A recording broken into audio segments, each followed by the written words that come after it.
Hi, welcome to another episode of Let's Talk About Mental Health. I'm Nels Kloster. I'm an addiction psychiatrist working in Southern Vermont. And I'm Robert Stack. I'm a licensed alcohol and drug counselor and licensed mental health counselor. Yeah. And tonight on our program we have a guest, Mary Ellen Copeland. She's well known as the founder of the Wellness, Recovery, and Action Plan, as well as the founder of the Copeland Center. Welcome, Mary Ellen. Glad to be here. Hi.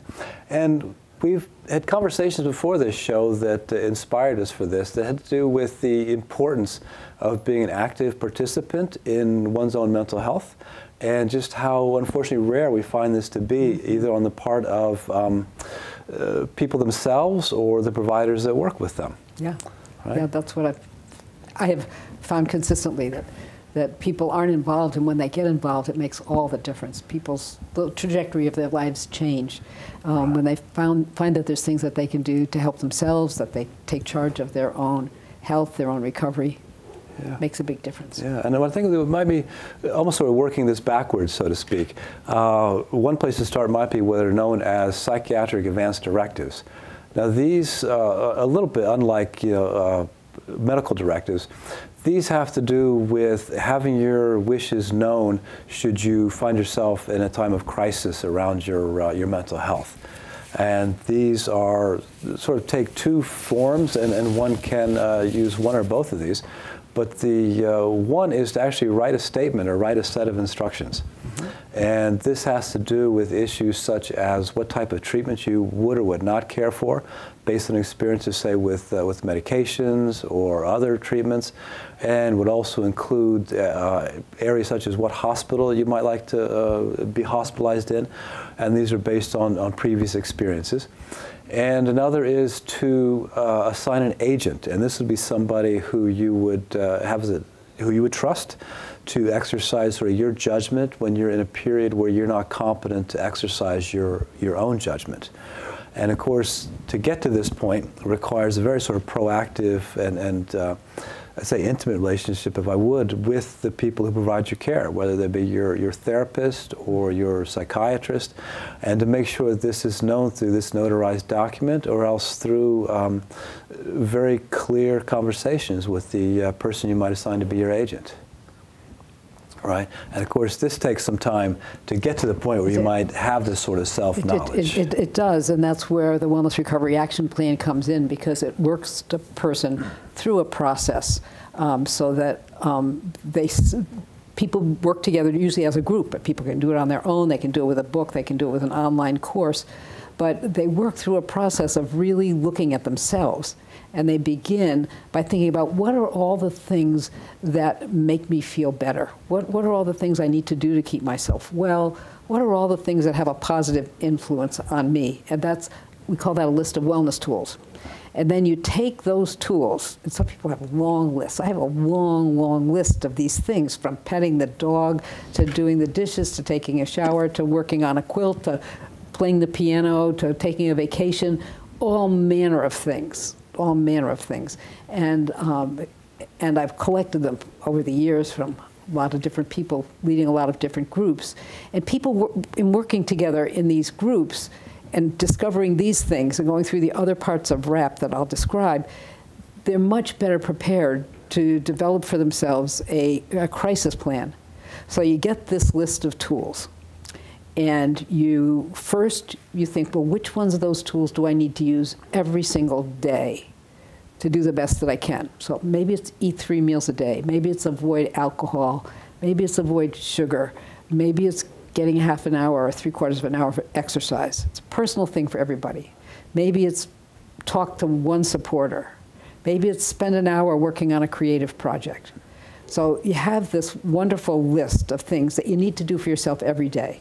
So when I started doing this for myself, it was huge. Made a big difference in my life. So then the next part, so you've got your list of wellness tools, you've made it into daily maintenance plan, we call it. Then you make a list of all those things that, if they happened, would be upsetting. You don't have to catastrophize. You don't have to predict the end of the world or, some horrible things that might happen. But, if somebody got angry with you, somebody yelled at you, you saw an unsettling piece of news, you saw an accident, maybe you had a cold, kinds of things that would upset you.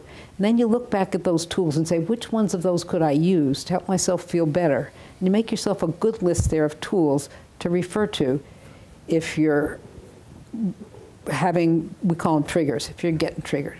So that's your second part. You've got daily maintenance plan, then you got your triggers. Then you've got your early warning signs. You know, for everybody, there's those times when you don't feel good and you don't know why. You have no idea why. You don't really need to know why. But you can also have a bunch of tools that'll help you feel better, and you turn it around. For some people, this is the beginning of getting a lot worse. What you want to do is take your tools and use them to get you a lot better. So you're making another plan. So you've got this list of wellness tools, you've got the daily maintenance plan, you've got triggers and an action plan, you've got early warning signs and an action plan. And the next piece is really important, and I've seen it become more and more important. The last piece, and we're going to do that a little bit later, is a crisis plan. But before that, we have this part which is when things are breaking down. And if what we've found is that everybody should have a crisis plan, no question. You should have a crisis plan. You never know what's going to happen. People get into crises, and you want a plan that tells people exactly what to do. But what I've found since people have been using RAP, and since they've written a very strong plan of what they do when everything just kind of goes to hell in a handbasket, you know, like everything is bad. You're feeling awful, you're feeling anxious, you're feeling upset, you want to use substances, you want to overeat, you know, something really bad has happened in your life, there's lots of bad stuff going on. Clicking over into a crisis used to be what happened for everybody. In fact, lots of times people at that point would say, I've got to go into the hospital, I've got to call the crisis team. Now people have used those wellness tools to develop for themselves a strong plan, a really strong plan of what they have to do. It's almost like a good hospital day at home, where you do all of these wonderful things to take care of yourself and bring yourself back to the place where you're feeling good, and you never get over into that crisis. So I'm not saying you don't need that crisis plan, but I'm saying really, really work on this piece when things are breaking down. And how you do that is you make a list of what are the kinds of things that indicate things are breaking down. Like for me, if I'm crying all the time, things are breaking down. If I'm really anxious about every little thing, things are breaking down. If I want to eat everything in sight, things are breaking down. If I'm getting irritated with my spouse and my grandchildren all the time over nothing, things are breaking down for me. And then I have this strong list that says, this is what you need to do. You've noticed that. You need to spend at least 2 hours working on your quilt today. You need to spend at least half an hour writing, because writing is really big for me. You need to spend at least half an hour talking to one of your supporters, and you have your list of supporters. That it's very clear what I have to do. I have to get up, I have to do certain things all day. I would much rather do those certain things all day than end up having a crisis. When the day is over, I usually say, you know, I had a really good day. I did a lot of things that are good for me. I did a lot of things I like. It may not have gotten me past the horrible thing that might have led me into this place, but I stayed in charge, and I moved myself back so that I didn't have to go into a crisis. This sounds like something that's going to develop or mature as people age, for one, but it also sounds like something that cannot be done in isolation. One cannot do this themselves, it sounds like. Well, a lot of people do. A lot of people do, but what our studies have shown is the best thing to do is to do it in a group. And actually, there's a group that's going to be meeting from the 19th to the 21st of January over at the Brattleboro Hospital, where they're going to walk you through these step by step by step. Or we'll have numbers for you later where you can call and find out about these groups. It's great if you can do it with a group. It's great if you can do it with a couple of friends. It's great if you can do it with your spouse or your sister or your mother or somebody else. If you have to do it by yourself, you can't. But for me, the best thing, everybody agrees that the easiest and best thing is when you do it with other people. Now, one of the reasons we're talking about this is that in my semi-retirement, I've become a guardian ad litem. Yeah. And I work, and that's working with the court system, and one of the, I work with the Department of Children's and Families, and so we take care of babies and adolescents who are in their custody. But I also, because of my experience working in the hospital, in the psychiatric hospital for 29 years, I've taken on some of the cases where they have involuntary hospitalization for psychiatric reasons, or even involuntary medication. Mm-hmm. And so I would go over to the hospital and visit them on the unit, try to talk to them. I go to medical records. I get appointed by the court. There's an order from the judge saying that I'm a representative in this. And I'll go to medical records, and I'll interview with the social worker, the nurses on call if they're available. I meant nurses on the unit. Yeah. And I'll have if the doctor's willing, I'll meet with the doctor, the treating physician, and have a discussion, ask how the client is doing. And it's always, what is so difficult is that the patient, when they're at the point where I'm involved, is often not communicating clearly. Yep. Not necessarily making sense, and sort of upset about where they are and what's happened, and it's hard to know what to do. Yeah. Even though I worked in this field and been there, on one hand you want to respect the individual's right to not take medication, or to not be in the hospital, but on the other hand, you understand that there's a reason they're here. It's probably a matter of safety, and the safety of others. Yes. And where do we go from here, and what do we do next? And I just want to share with you, this is just one case, but I went over to see an individual, and I'm going to say this in a way that no one can identify. And basically, when I got a chance to look at his record, it showed that when he was on medication, he was doing really well. He was in the community, living by himself. He was working with his care providers. He had an active social life. There was things that he did that he enjoyed. Yeah. And it's really, and he was taking his meds, and he was on his medication and was doing really well. And what happened was sort of tragic. For whatever reason, I don't quite understand, and maybe you could say something about this, the medicine stopped working. Yeah. Gradually, and even though he was taking the right dose and everything, he began to get sick, and he didn't react to it. And at first, family members and providers, they sort of didn't really see it until they saw it, and then it was almost too late. He had gotten to that point.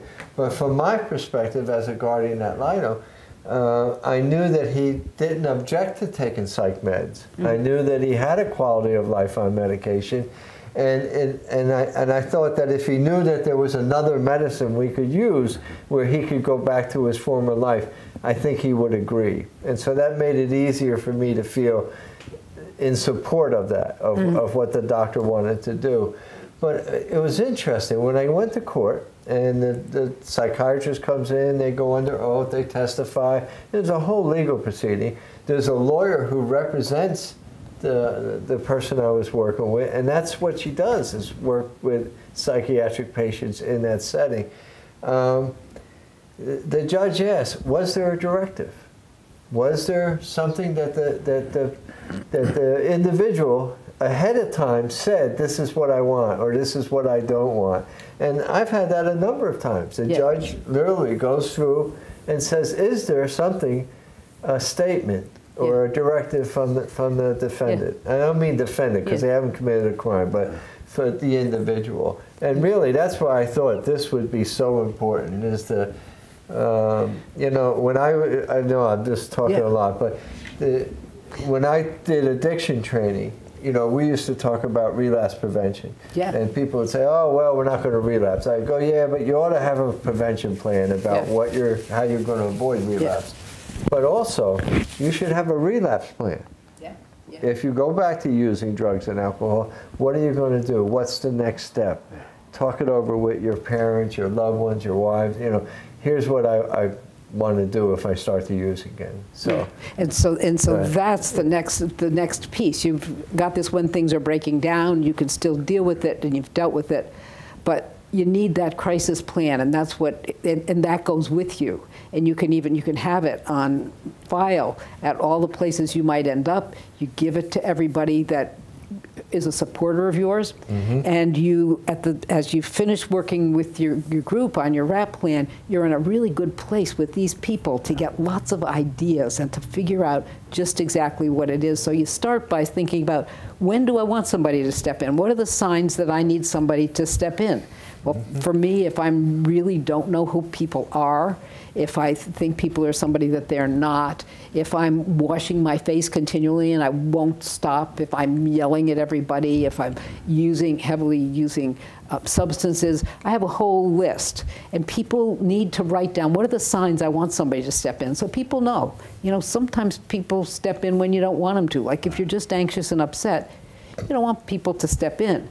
But you want to be really clear and think about it, and people think about it together. So what are those signs? Then you make a list. Who are the people that you want to help you out? Now, everybody can make their choices, and that's a really good thing to do, because you may have family members that you love very much, but you don't want them helping you out in a crisis. So you can even make a list. I don't want my brother. I love him, but not in a crisis. I don't want my mother, it's too upsetting. But these are the people, this is friend, I have this friend, I have this friend, I have this doctor. I want those people to help me out. And then the whole rest of your plan is for all those things. It gives a real good overview of what you want. That includes what drugstore do you want people to go to? What are the numbers? What are your insurance numbers? Who are your doctors? Who are your counselors? All the information on those people. What are the medications that you are okay with you? What are the ones that you should never take? What are the ones you're allergic to? What are the other treatments? Do you want to have some acupuncture? Would a massage help a lot? You write that in your plan. And then you write a big, I think this is a big part of your plan, and was a big part of my plan, and still a big part of my plan, and I just haven't used it in a long time, so that I could stay at home instead of going to the hospital. Lots of times the hospital is not an option. So I had this plan, and it was all set up with people, and so around the clock different people came. I was living alone at the time, and once one person realized that I was really in trouble, that I had those signs that are on my plan, they started coming. And I was in a really bad space. I told them to leave. I did all kinds of things to try and get them to leave. They stayed. They were a pain in the neck, but they stayed. They said, we can't leave her. She's like this. This is the kind of, it tells the kind of food to feed me, the kind of activities I want to be involved in, the kind of things that don't help, what doesn't help. And that's all there, very concisely in a plan, tells exactly what I want. And then at the end, it says, if I have these signs, you don't have to follow this anymore. Right. And it's because you're better. And it's signed, you can have it signed by your lawyer, your agent. The more people you have it signed by, your doctor, the more people you have it signed by, the more apt people are to pay attention to that. And the judge loves them, the hospitals love them. They love them if you have them when you go into the emergency room. They're just great. So you get this done, and then you pass it out to people. Make sure everybody has a copy. With computers now, it's so much easier. When I first did this, there were no computers, and you had to make another copy. Now you can just, if you change your mind about something. Yeah, and there's the myth, the myth around Ulysses, right? The Greek myth, where he wanted to hear the song of the sirens, which is a very seductive song. Yeah. And he had his crew tie him to the mast so that he could hear the sirens sing, but he wouldn't be tempted to steer off course and to wreck with them. And this is what you're talking about here. There's some times when you wouldn't trust your own judgment. Yes. And you're asking your friends to substitute theirs for yours in those kinds of moments. Yes, yes, yes. And one of the things that, as you were talking, that really strikes me, my experience, and even though I worked in the hospital, this is another view, if you will. I was really struck by how everybody was there trying to be helpful. Yeah. And but trying to do the right thing. Yes, I mean, yes. when you hear involuntary meds or involuntary hospitalization, you know, you have this nightmarish idea about it. It wasn't that at all. I mean, literally, there was people in court when I went to the hospital. What does this person, what can we do for him? We need to do housing. We need to get him back to his apartment. We'd love to get him stable. You know, how can we do this? And the same thing in court when people were coming in to talk. There was none of this, I mean, it was all about like what's best. And you know, the judge was really like saying, well, what do we think the individual wants? Right. And it was really up to the hospital to prove their case. You know, really prove their case that this is what would be the right thing. And this is what we think the patient would want. And my job as a guardian ad litem, as best I could, was to understand that everybody was doing their job. You know, everybody was doing the right thing by them. And you know,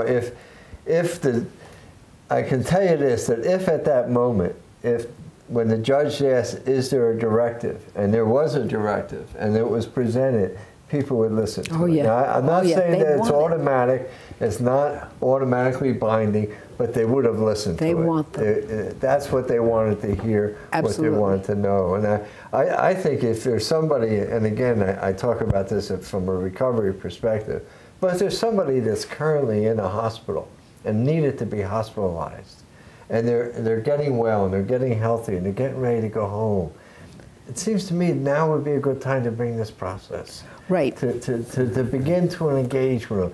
Not, you know, you get home and everything, and maybe at that point nothing's going to happen. I'm all right. I don't need to do this, and you know, you everything's sort of going to be fine. Put it off. You know, nobody wants to leave a hospital to work on a plan that says if I end up back in the hospital, I mean. But I think, you can prevent that.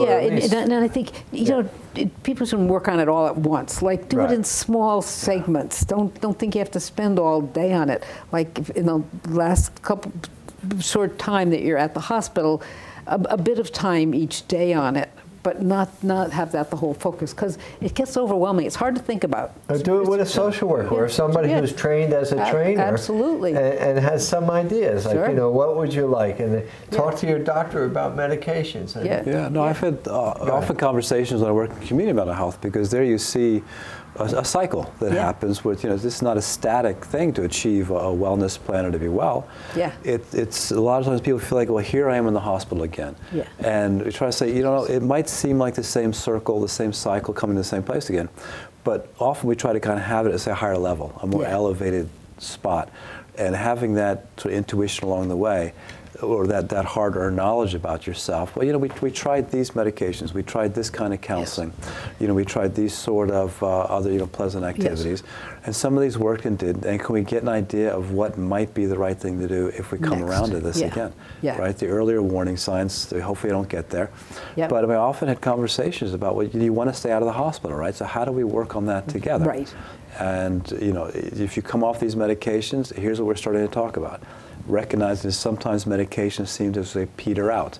A medication might get you a long stretch of doing well, and then, as you were both talking about, the wellness starts to decline a little bit, and you want to catch that earlier on. And maybe we had conversations earlier on. Well, if this stops working, what should we do next? Here's some common strategies. So there's cross-tapering, adjunctive medications, increasing, decreasing dosages, that if we've talked about that ahead of time, you know, then we can say, remember when we talked about this? I think it's time to bring that up again. Let's, you know, what can we do together at this point? Let's figure this out. When they come into this training and they go to the hospital and they start talking, one of the things they talk about is also developing a support system. And you mentioned that already. Now, is there a split between professionals, families, and personal, like friends or peers? How do you look? It's up to the person, it's up to the individual. And we talk, support systems, for a lot of people will start out this process and say, I don't have a support system, I don't have anybody.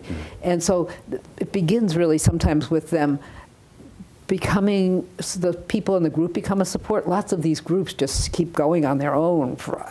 People stay in touch. I'm still in touch with people who've been in groups from years ago, that you stay in touch. So that's the beginning of building this support. But then as people work on this, what they is the figure group? I'm sorry the RAP group. The RAP group. Okay. So those people that get together over at the hospital in January, and there's other groups going on around, and I understand there's some groups going at the high school. And Vermont has a strong focus on developing these groups right now, and they have them in many states and all over the world. So people get together in these groups. They don't know each other. They're scared to go. It's hard to go. Who wants to go to a group for the first time? But you go to this group, you get there, and then people start talking, and people and they say, I tried this and it worked for me, and somebody else says, gee, that sounds good, and maybe this won't work. And they start talking, and they become a really cohesive group. And then they become each other's supporters. But in that process, they also learn a degree of trust. And so that they become more trusting of family members who they might not have considered supporters before, and more trusting of their doctors, more trusting of the people when they go into the hospital. So it's a new thing. They've often been out sort of on the fringes of society, and this pulls them in. One of the things you talked about earlier, and I know it sounds like one of the things they're doing, rather than having their mental illness happen to them, they sort of take ownership of it. Yes. They sort of say, I have this illness, but I have my life, and I want to have choices. I want to talk about how to, rather than sort of, it's like almost like you lose your independence, or you lose your sense, and everybody starts doing things to you. Yes. And I often got that sense when I was up at the hospital, that sometimes the biggest scare they had is the loss of control. Yeah. The loss of, I'm not in control of what's happening to me. And all of RAP gives you that control. And the crisis plan, even when it seems like everything is out of control, totally out of control, you're still in control because you're following this, and they're going to do this stuff and not this stuff. You know, if you don't like certain foods, they're not going to give them to you. If you don't like to watch certain kinds of movies, if you don't like certain kinds of medications, if some medications work well for you, if you're allergic to some, if you don't like the way some others make you feel, all of that's right there.